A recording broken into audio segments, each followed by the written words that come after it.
എവിടെ നിന്നോ വന്ന നമ്മുടെ സൂര്യനെയോ ഭൂമിയെയോ കുറിച്ചൊന്നും അറിയാത്ത ഒരതിഥി സൗരയൂഥത്തിൻ്റെ അഗാധമായ അതിരുകൾ കടന്ന് മറ്റൊരു നക്ഷത്രമണ്ഡലത്തിൽ നിന്നും നേരെ നമ്മുടെ ആകാശത്തേക്ക് എത്തിച്ചേർന്ന അത്ഭുതം. ഇത് ഒരു ഗ്രഹമല്ല, ഇതൊരു ധൂമഹേതുവുമല്ല. ഇത് നമ്മുടെ ലോകത്തിന് പുറത്തുനിന്ന് വന്ന മൂന്നാമത്തെ ഇൻറ്റർസ്റ്റെല്ലാർ വസ്തുവാണ്. 3I Atlas. 2025 ഒക്ടോബർ മാസം 29-ാം തീയതി ഈ രഹസ്യവസ്തു സൂര്യൻ്റെ ഏറ്റവും അടുത്തെത്തി. ഭൂമിയുടെ സമീപത്തുകൂടെ വളരെ സുരക്ഷിതമായ അകലത്തിൽ പറന്നുപോയി. ശാസ്ത്രലോകം ഭയത്തോടെ നോക്കി നിന്നു. ഇതെന്താണ്? ആരാണ് ഇതിനെ ഇങ്ങോട്ട് അയച്ചത്? ഒരു പഴയ നക്ഷത്രത്തിൻ്റെ അവശിഷ്ടമാണോ? അല്ലെങ്കിൽ മറ്റൊരു ബുദ്ധിജീവികളായ സംസ്കാരത്തിൻ്റെ സന്ദേശവാഹകനാണോ? ആകാശഗംഗയുടെ ഒരു അതിരിൽ നിന്നും കടന്നു വന്ന ഈ അതിഥിയെയാണ് ഇന്ന് നമ്മൾ കാണാൻ പോകുന്നത്. ബഹിരാകാശത്തിലെ ഏറ്റവും വലിയ രഹസ്യങ്ങളിൽ ഒന്ന് 3I അറ്റ്ലസ്.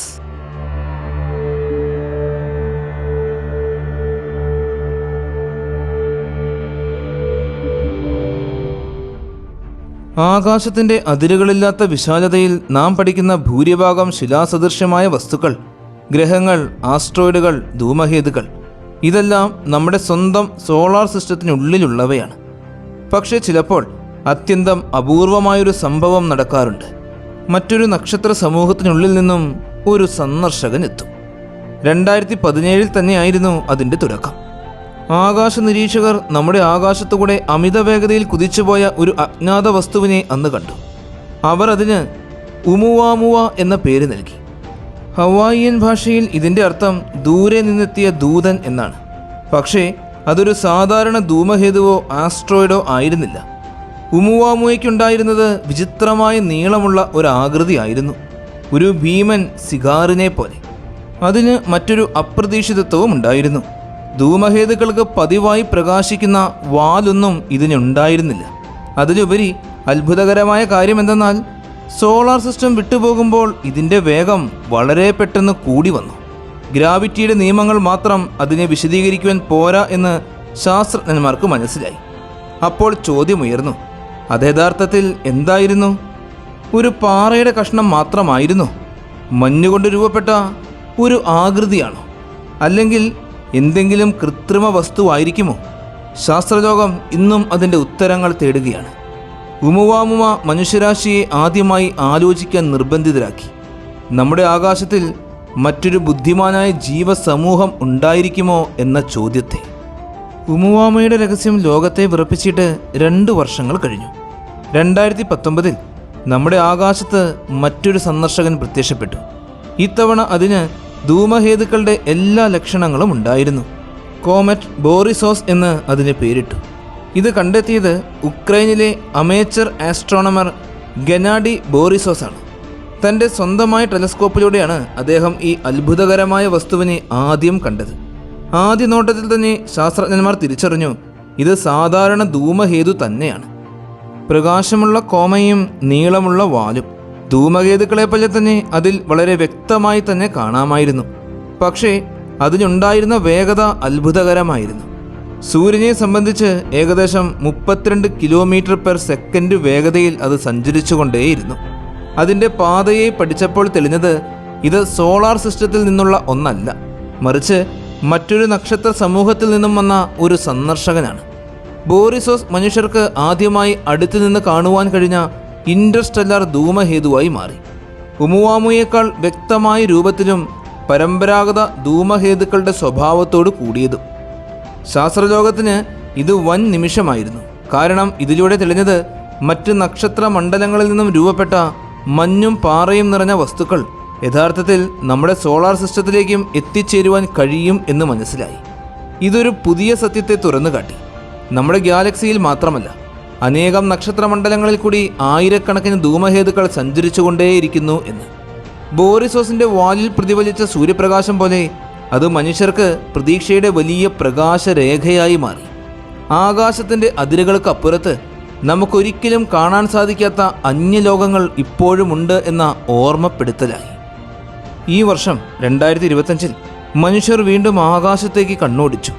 ഉമുവാമയുടെയും ബോറിസോസിൻ്റെയും പിന്നാലെ ഒരു മൂന്നാമത്തെ സന്ദർശകൻ കൂടി നമ്മുടെ സോളാർ സിസ്റ്റത്തിലേക്ക് കടന്നു വന്നു. 3i Atlas. മറ്റൊരു തരത്തിൽ പറഞ്ഞാൽ നമ്മുടെ ആകാശം അതിഥികളെ സ്വീകരിക്കുന്നത് മൂന്നാം തവണയാണ്. മൂന്നാമത്തെ ഇൻ്റർസ്റ്റെല്ലാർ സന്ദർശകൻ. മനുഷ്യർക്ക് ഇതൊരു ചരിത്ര നിമിഷമായിരുന്നു. ഭൂമിയിലെയും ബഹിരാകാശത്തുമുള്ള എല്ലാ പ്രധാന ടെലസ്കോപ്പുകളും അത് ലക്ഷ്യം വെച്ച് തിരിഞ്ഞു. പക്ഷേ അതിൽ കണ്ടതെല്ലാം ശാസ്ത്രലോകത്തെ വിസ്മയിപ്പിച്ചു. കാരണം ഈ കോമറ്റിൻ്റെ പെരുമാറ്റം ഒരു സാധാരണ ധൂമഹേതുവിനെ പോലെ ആയിരുന്നില്ല. 2025 ജൂലൈ മാസം 1-ാം തീയതി ചിലിയുടെ ആകാശത്തിൻ്റെ കീഴിൽ പ്രവർത്തിച്ചു കൊണ്ടിരുന്ന അറ്റ്ലസ് പ്രൊജക്ട് ടെലസ്കോപ്പ് ഒരു അസാധാരണ വെളിച്ചത്തെ കണ്ടെത്തി. അറ്റ്ലസ് സിസ്റ്റം പ്രധാനമായും ഭൂമിക്ക് ഭീഷണിയായേക്കാവുന്ന ആസ്ട്രോയിഡുകളെ കണ്ടെത്താനാണ് രൂപകൽപ്പന ചെയ്തിരിക്കുന്നത്. ഇത് ഓരോ രാത്രിയും ആകാശത്തെ സ്കാൻ ചെയ്തുകൊണ്ടേയിരിക്കുന്നു, നക്ഷത്രങ്ങളുടെ പശ്ചാത്തലത്തിൽ വ്യത്യസ്തമായി നീങ്ങുന്ന ചെറിയ വെളിച്ച ബിന്ദുക്കൾ അന്വേഷിച്ചുകൊണ്ട്. പക്ഷേ ആ രാത്രി അത് കണ്ടത് മറ്റൊന്നായിരുന്നു. അതൊരു സാധാരണ ആസ്ട്രോയിഡ് പോലെ ആയിരുന്നതേയില്ല. അതൊരു ശാന്തമായ പാറയുടെ കഷ്ണവുമല്ല. സൂര്യനിൽ നിന്നും ഏകദേശം 4.5 ആസ്ട്രോണമിക്കൽ യൂണിറ്റ് അകലത്തിലായിരുന്നു അത് സ്ഥിതി ചെയ്തിരുന്നത്, ജൂപ്പിറ്ററിൻ്റെ ദൂരത്തിന് സമാനമായ സ്ഥലത്ത്. പക്ഷേ അതിൻ്റെ വേഗത അതിശയകരമായിരുന്നു. ആകാശ നിരീക്ഷകർ ഉടനെ തന്നെ തിരിച്ചറിഞ്ഞു, ഇത് വളരെയേറെ അസാധാരണമായ വസ്തുവാണ്. മണിക്കൂറുകൾക്കുള്ളിൽ തന്നെ ഹവായി, അരിസോണ, ചിലി എന്നിവിടങ്ങളിലെ ടെലസ്കോപ്പുകൾ ആകാശത്തേക്ക് തിരിഞ്ഞു, ഈ മായാവിയെ കണ്ടെത്തുന്നതിനായി. പുതിയ ചിത്രങ്ങൾ കാണിച്ചു തന്നു. ഒരു മങ്ങിയ വലയം, കോമ, അതിനോടൊപ്പം ചെറിയൊരു വാലും. ഇത് ഇന്നേട്ട് പാറയായിരുന്നില്ല, ഇത് ജീവിതമുള്ള ധൂമഹേതു പോലെ പ്രവർത്തിച്ചു കൊണ്ടേയിരുന്നു. സൂര്യനോട് അടുത്തെത്തുമ്പോൾ അതിൽ നിന്നും മഞ്ഞും വാതകങ്ങളും പുറത്തേക്ക് ഒഴുകി വരികയായിരുന്നു. ശാസ്ത്രജ്ഞന്മാർ ഉടൻ തന്നെ പഴയ ആകാശ നിരീക്ഷണ ഡേറ്റകൾ പരിശോധിക്കാൻ തുടങ്ങി. ചില ആർക്കൈവ് ചിത്രങ്ങളിൽ അവർ ഈ വസ്തുവിനെ മുൻപേ തന്നെ കാണിച്ചിട്ടുണ്ടെന്ന് കണ്ടെത്തി. സ്വിക്കി ട്രാൻസിയൻ ഫെസിലിറ്റിയും അറ്റ്ലസ് തന്നെയും ജൂൺ മാസത്തിൽ തന്നെ ഇതിനെ പകർത്തിയതായി തെളിഞ്ഞു. ഈ പ്രീ ഡിസ്കവറി ചിത്രങ്ങൾ ഉപയോഗിച്ച് അവരുടെ കണക്കുകൾ കൂടുതൽ കൃത്യമായി കണ്ടെത്താൻ സാധിച്ചു. അതിൻ്റെ പാത കണക്കാക്കിയപ്പോൾ ശാസ്ത്രലോകം ഞെട്ടിപ്പോയി. 3i അറ്റ്ലസ് സൂര്യനെ ചുറ്റി ഭ്രമണപഥത്തിൽ സഞ്ചരിക്കുന്ന ഒന്നായിരുന്നില്ല. അത് അത്യന്തം ഹൈപ്പർബോളിക് ട്രാജക്ടറിയിലായിരുന്നു. ഒറ്റവട്ടം കടന്നുപോകുന്ന ഒരു യാത്ര, പിറകെ തിരിഞ്ഞു വരാത്തത്. അത് സൂര്യൻ്റെ ആകർഷണത്തിൽ പെടാത്തത് കൊണ്ട് അതിൻ്റെ യാത്ര ഒരേ ദിശയിലായിരുന്നു, ഒരൊറ്റ തവണ മാത്രം, മറ്റൊരു നക്ഷത്ര മണ്ഡലത്തിൽ നിന്നും കടന്നു വരുന്ന തരത്തിൽ. ജൂലൈ 2-ാം തീയതി ആയപ്പോൾ ഇതിന് ഔദ്യോഗികമായ പേര് നൽകി, 3i അറ്റ്ലസ്. മനുഷ്യരാശിയുടെ ചരിത്രത്തിലെ 3-ാം തവണ നമ്മൾ മറ്റൊരു നക്ഷത്രത്തിൽ നിന്നുമുള്ള സന്ദർശകനെ നേരിട്ട് കാണുകയായിരുന്നു ആ സമയത്ത്. പക്ഷേ അതോടെ കഥ അവസാനിച്ചില്ല. അത് നമുക്ക് മുന്നിൽ തന്നെ ഒളിച്ചിരിക്കുകയാണ്. നാസയുടെ ടെസ് സാറ്റലൈറ്റ് ഇതിനു മുൻപേ തന്നെ ഇതിൻ്റെ ചിത്രങ്ങൾ പകർത്തിയിരുന്നു. ടെസ് യഥാർത്ഥത്തിൽ എക്സോ പ്ലാനറ്റുകളെ കണ്ടെത്തുന്നതിനായി രൂപകൽപ്പന ചെയ്ത ഒരു സാറ്റലൈറ്റാണ്. പക്ഷേ ഇതിൻ്റെ ക്യാമറ ആകാശത്തിലെ വലിയ ഭാഗങ്ങൾ ഓരോ 30 മിനിറ്റിലും ചിത്രീകരിക്കുന്നു. ഈ ചിത്രങ്ങൾ പരിശോധിച്ചപ്പോൾ ശാസ്ത്രജ്ഞന്മാർ അത്ഭുതപ്പെട്ടു. സൂര്യനിൽ നിന്നും 6.4 ആസ്ട്രോണമിക്കൽ യൂണിറ്റ് അകലത്തിലായിരിക്കുമ്പോഴും അത് ഇതിനോടകം സജീവമായിരുന്നു.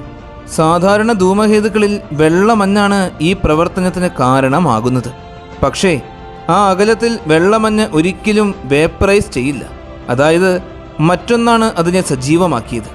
കാർബൺ മോണോക്സൈഡ്, കാർബൺ ഡയോക്സൈഡ് പോലുള്ള എത്ര തണുത്ത സാഹചര്യത്തിലും വാതകമാകുന്ന മഞ്ഞുകൾ. ഇതാണ് ആദ്യ സൂചന.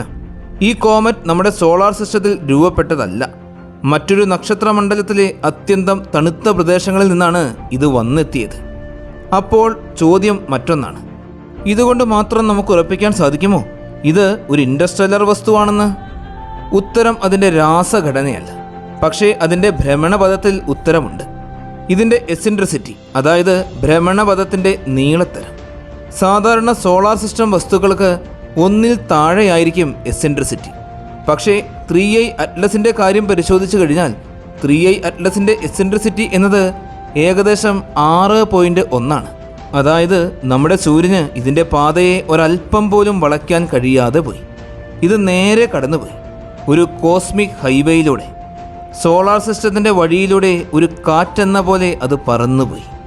അതിൻ്റെ വേഗതയും ഇതേ കഥ തന്നെയാണ് പറയുന്നത്. സൂര്യൻ്റെ ആകർഷണത്തിൽ നിന്നും പുറത്തേക്ക് പോയ ശേഷം അതിൻ്റെ വേഗത 58 കിലോമീറ്റർ പെർ സെക്കൻഡായി രേഖപ്പെടുത്തി. ഉമുവാമുയേക്കാൾ ഇരട്ടിയോളം വേഗത, ബോറിസോസിനേക്കാൾ വളരെയേറെ കൂടുതലും. സൂര്യൻ്റെ ഏറ്റവും അടുത്ത് കടക്കുമ്പോൾ ഇതിൻ്റെ വേഗത 68 km/s വരെ ഉയരുമെന്നും കണക്കുകൾ പറയുന്നു. ഇതുവരെ കാണപ്പെട്ടതിൽ ഏറ്റവും വേഗതയേറിയ ഇൻറ്റർസ്റ്റെല്ലാർ വസ്തുവാണിത്. ഇത് യാദൃശ്ചികതയല്ല. ഇത് സൂചിപ്പിക്കുന്നത് ഇതൊരു ദീർഘമായ അസ്വാഭാവികമായ യാത്രയിലാണ്. കോടാനുകോടി വർഷങ്ങൾ നീണ്ടു നിൽക്കുന്ന ഇൻറ്റർസ്റ്റെല്ലാർ ഭ്രമണപഥത്തിൽ നക്ഷത്രങ്ങളുടെയും വാതക മേഘങ്ങളുടെയും ഗ്രാവിറ്റിയിൽ ചാലിച്ച് മുന്നേറുന്ന ഒരു വിചിത്ര യാത്ര. മറ്റൊരു അജ്ഞാത ലോകത്ത് നിന്ന് കടന്നു വന്ന് നമ്മുടെ ആകാശത്തിലൂടെ കടന്നു പോകുന്ന ഒറ്റവട്ടം മാത്രം കാണാൻ കഴിയുന്ന ഒരു അജ്ഞാത അതിഥി. ഇന്നുവരെ മനുഷ്യർ ഇൻറ്റർസ്റ്റെല്ലാർ വസ്തുക്കളായി കണ്ടെത്തിയത് 3 മാത്രമാണ്: ഉമുവാമുവ, ബോറിസോസ്, ഇപ്പോൾ 3I അറ്റ്ലസും. പക്ഷേ അവയുടെ പ്രാധാന്യം അതിശയകരമാണ്. ഒരിക്കലും നമുക്ക് നേരിട്ട് കാണാൻ കഴിയാത്ത മറ്റു നക്ഷത്രങ്ങളുടെയും അവയുടെ ഗ്രഹങ്ങളുടെയും രഹസ്യങ്ങൾ ഒരു ചെറിയ സന്ദർശകൻ നമ്മിലേക്ക് കൊണ്ടുവന്നുകൊണ്ടിരിക്കുകയാണ്. ഇവയെ മെസഞ്ചേഴ്സ് ഫ്രം ദ സ്റ്റാർസ് എന്ന പേരിൽ ശാസ്ത്രജ്ഞന്മാർ വിശേഷിപ്പിക്കുന്നുണ്ട്. നക്ഷത്രങ്ങൾക്കിടയിലൂടെ സഞ്ചരിച്ച് വിവിധ ലോകങ്ങളിലെ മഞ്ഞ്, ധൂളി, പാറക്കഷ്ണങ്ങൾ എന്നിവ വഹിച്ചെത്തുന്ന സന്ദേശവാഹകർ. ഒരൊറ്റ ധൂമഹേതുവിൻ്റെ വാലിൽ പോലും വിലയേറിയ വിവരങ്ങൾ ഒളിഞ്ഞിരിപ്പുണ്ട്. ഒരു നക്ഷത്രമണ്ഡലത്തിൻ്റെ രാസഘടന, അവിടെയുള്ള ഗ്രഹങ്ങൾ എങ്ങനെ രൂപപ്പെട്ടു എന്നും അതുപോലെ ജീവൻ്റെ സാധ്യതകൾ എത്രത്തോളം അവിടെയുണ്ട് എന്നുമെല്ലാം. ഉമുവാമയുടെ അപ്രതീക്ഷിതമായ ആകൃതിയും വേഗതയും നമ്മുടെ ഭൗതിക ശാസ്ത്ര ധാരണകളെ ചോദ്യം ചെയ്തു. ബോറിസോസിൻ്റെ വാലിൽ കണ്ടെത്തിയ രാസപദാർത്ഥങ്ങൾ മറ്റ് നക്ഷത്രങ്ങളുടെയും അവയുടെ ഗ്രഹങ്ങളുടെയും ജന്മസാമീപ്യത്തെ സൂചിപ്പിച്ചു. ഇപ്പോൾ 3I അറ്റ്ലസ് ആകാശത്തിൻ്റെ അറ്റത്തു നിന്നും വരുന്ന മറ്റൊരു രഹസ്യ പേജ് പോലെ നമുക്ക് മുന്നിൽ തുറക്കുന്നു. ഇവയുടെ വഴിയിലൂടെ മനുഷ്യൻ തിരിച്ചറിഞ്ഞത് നമ്മൾ ഒറ്റയ്ക്കല്ല എന്ന സത്യമാണ്. സമസ്ത ഗാലക്സികളും ഒരു മഹത്തായ ബന്ധത്തിലൂടെ ചേർന്നിരിക്കുന്നു. ഓരോ നക്ഷത്രവും ഓരോ ഗ്രഹവും ഒരിക്കലും കാണാത്ത അന്യലോകങ്ങളും ഒന്നിനൊന്ന് പദാർത്ഥങ്ങൾ പങ്കുവെച്ച് ഈ മഹാപ്രപഞ്ചത്തിൻ്റെ കഥ എഴുതിക്കൊണ്ടേയിരിക്കുകയാണ്. ഒരിക്കൽ നമുക്ക് ഈ സന്ദേശവാഹകരെ മാത്രമല്ല അവയുടെ ജന്മസ്ഥലങ്ങളിലേക്കും യാത്ര ചെയ്യാൻ കഴിയും. അതുവരെ ഒരൊറ്റ പ്രകാശരേഖയും ഒരു ചെറിയ ധൂമകേതുവും നമുക്ക് അനന്തതയുടെ വാതിൽ തുറന്നു കാണിച്ചുകൊണ്ടേയിരിക്കും. ഇപ്പോൾ ശാസ്ത്രലോകം ആലോചിക്കുന്നത് അടുത്ത തവണ ഇത്തരത്തിലൊരു സന്ദർശകൻ എത്തുമ്പോൾ അതിനെ വെറും ടെലസ്കോപ്പിലൂടെ കാണുന്നത് മതിയാകില്ല, നാം അതിലേക്ക് യാത്ര ചെയ്യണം എന്നാണ്. നാസയും യൂറോപ്യൻ സ്പേസ് ഏജൻസിയും ഇപ്പോൾ രൂപകൽപ്പന ചെയ്തിരിക്കുന്നത് ഇൻറ്റർസ്റ്റെല്ലാർ പ്രോബുകൾ എന്ന ദൗത്യങ്ങളാണ്. ഇവ ഭാവിയിൽ ഈ യാത്രാവസ്തുക്കളെ പിന്തുടർന്ന് അവയുടെ പാതയിൽ കയറി നേരിട്ട് അവയെ പഠിക്കാൻ ഉദ്ദേശിച്ചിട്ടുള്ളവയാണ്. പ്രൊജക്ട് ലൈറ എന്ന പേരിൽ ചില ഗവേഷകർ പോലും ഉമുവാമയുടെ പാതയിലേക്ക് ഒരു പ്രോബ് അയക്കുന്നതിനുള്ള ആശയങ്ങൾ അന്ന് അവതരിപ്പിച്ചു. അതായത് മറ്റൊരു നക്ഷത്രത്തിൽ നിന്ന് വന്ന വസ്തുവിനെ മനുഷ്യൻ നേരിട്ട് സമീപിക്കുന്ന ആദ്യത്തെ ദൗത്യം. ഭാവിയിൽ നമുക്ക് സോളാർ സെയിൽസ്, അയൺ ത്രസ്റ്റേഴ്സ് അല്ലെങ്കിൽ ലേസർ പ്രൊപ്പൽഷൻ എന്നിവ ഉപയോഗിച്ച് വളരെ വേഗതയിൽ ഈ വസ്തുക്കളെ പിന്തുടരാൻ കഴിയും. ആ യാത്രകൾ വഴി നമുക്ക് കണ്ടെത്താനാകും മറ്റ് നക്ഷത്രമണ്ഡലങ്ങളിലെ ധൂമഹേതുക്കളുടെ ഘടന, അവയുടെ രാസസംയോജനങ്ങൾ, അവിടെയുള്ള ജൈവ സൂചനകളുടെ അടയാളങ്ങൾ. ഇത് മനുഷ്യരാശിക്ക് ഒരു പുതിയ അധ്യായം തന്നെയായിരിക്കും. നക്ഷത്രങ്ങൾക്കിടയിൽ നിന്നുള്ള സന്ദേശവാഹകരെ മാത്രമല്ല, അവരുടെ ജന്മസ്ഥലങ്ങളെയും നമുക്ക് മനസ്സിലാക്കാൻ കഴിയുന്ന യഥാർത്ഥ ദിനം. ഒരിക്കൽ ആകാശത്തിൻ്റെ അറ്റത്ത് നിന്ന് വരുന്ന ഒരു ചെറിയ ധൂമഹേതു നമ്മെ വിസ്മയിപ്പിച്ചു. ഇന്ന് അതേ ധൂമഹേതുവിൻ്റെ കഥ മനുഷ്യരെ ഗാലക്സിയുടെ അതിരുകൾക്ക് അപ്പുറം സ്വപ്നം കാണാൻ പ്രേരിപ്പിക്കുന്നു. നക്ഷത്രങ്ങൾക്കിടയിൽ നിന്നും യാത്ര ചെയ്യുന്ന ആ മഞ്ഞു നിറഞ്ഞ കണങ്ങൾ ഒരിക്കൽ നമ്മെ കാണാൻ വന്ന അതിഥികൾ മാത്രമല്ല, അവ നമ്മിൽ തന്നെ മറഞ്ഞിരിക്കുന്ന അനന്തതയുടെ ഭാഗങ്ങളാണ്. ഇന്നത്തെ ഈ വീഡിയോ എല്ലാവർക്കും ഒരുപാട് ഇഷ്ടമായി എന്ന് വിശ്വസിക്കുന്നു. നിങ്ങളുടെ എല്ലാവരുടെയും സപ്പോർട്ടുകൾ കൂടെ ഉണ്ടാകണം. നല്ലൊരു വീഡിയോയുമായി അടുത്ത എപ്പിസോഡിൽ കാണാം.